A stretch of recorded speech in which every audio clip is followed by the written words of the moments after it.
की है। मैं पूरी कुरान शरीफ हो मैं उसके ऊपर हाथ रखकर कहता हूं, ये इसने नवाज शरीफ ने अपनी मर्जी, यहां तक कि राजा जफरुल हक और चौधरी शुजात को इंटरव्यू में लाएं।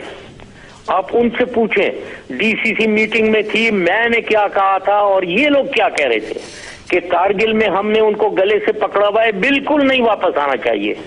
और ये गया है और इसने खुद उधर विड्रॉल एक्सेप्ट कर लिया क्योंकि ये इंटरनेशनल प्रेशर को सह नहीं सके। आकर अब इनको चाहिए था कि ये फेस सेविंग, वो फेस सेविंग इनको बेहतरीन ये मिली कि मेरे ऊपर अखबारों में आर्टिकल आने लगे कि फौज ने और मैंने इनको भेजा कि हमें बचाओ। ये कोई सारा झूठ है। मैं इस किस्म की चीज बिल्कुल। आपने दो तीन बातें बड़ी अहम की। एक तो आप कह रहे हैं कि मैं कुरान पे हाथ रख के कह सकता हूं, कोट अनकोट परवेज मुशर्रफ साहब कह रहे हैं मैं हल्फिया कह सकता हूं कि नवाज शरीफ साहब जो गए अमेरिका और उस वक्त के अमेरिका के सदर से सारी बातचीत हुई जिसके नतीजे में विथड्रॉल हुआ, मैंने नवाज शरीफ साहब को यह नहीं कहा था। This is wrong to the extent Musharraf sahab कह रहे हैं कि राजा जफरुल हक जो कि if I am not wrong शायद वजीर मजहबी उमूर थे, if I am not wrong, और चौधरी शुजात साहब कहते हैं इन दोनों से भी पूछ लीजिए कि हमने जब ये इजलास हुआ था उनके अमेरिका जाने से पहले तो हमने कहा था कि हमने कारगिल में उनको गर्दन से पकड़ा हुआ है, हम बड़ी तगड़ी पोजीशन में हैं। लेकिन नवाज शरीफ साहब जो आसाब की जंग थी और जो इंटरनेशनल प्रेशर था उस वक्त था, उसमें आ गए और कमिटमेंट देकर आ गए अमेरिका को, फर्म कर दें कि हम यहां पे विथड्रॉ करेंगे कारगिल से। That's correct? मैंने सही दोहराई आपकी बात? That is 100% correct.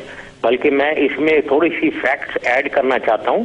ये डीसीसी मीटिंग जो हाईएस्ट बॉडी है डिफेंस बॉडी नेशन की, defence committee of the cabinet, उसमें सारे इंपॉर्टेंट मिनिस्टर्स और military chief, army, navy, air force बैठे हुए थे, जहां मैंने 1 घंटे की ब्रीफिंग दी, मिलिट्री ब्रीफिंग।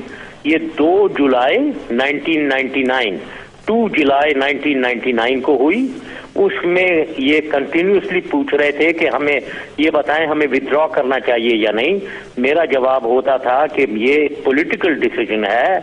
मैं और मुझे ये बिल क्लिंटन इनको टेलीफोन कर रहा था, ये भी फैक्ट है कि आप विथड्रॉ करें, प्रेशर डाल रहा था। मैंने कहा कि ये आपका डिसीजन है। राजा जफरुल हक, चौधरी शुजात दोनों कह रहे थे बिल्कुल हरगिज नहीं विथड्रॉ करना चाहिए। वो डीसीसी मीटिंग बर्खास्त हुई किसी फैसले के बगैर। फैसला ये हुआ कि मंडे को, यानी मेरे ख्याल में 6 जुलाई को हम दोबारा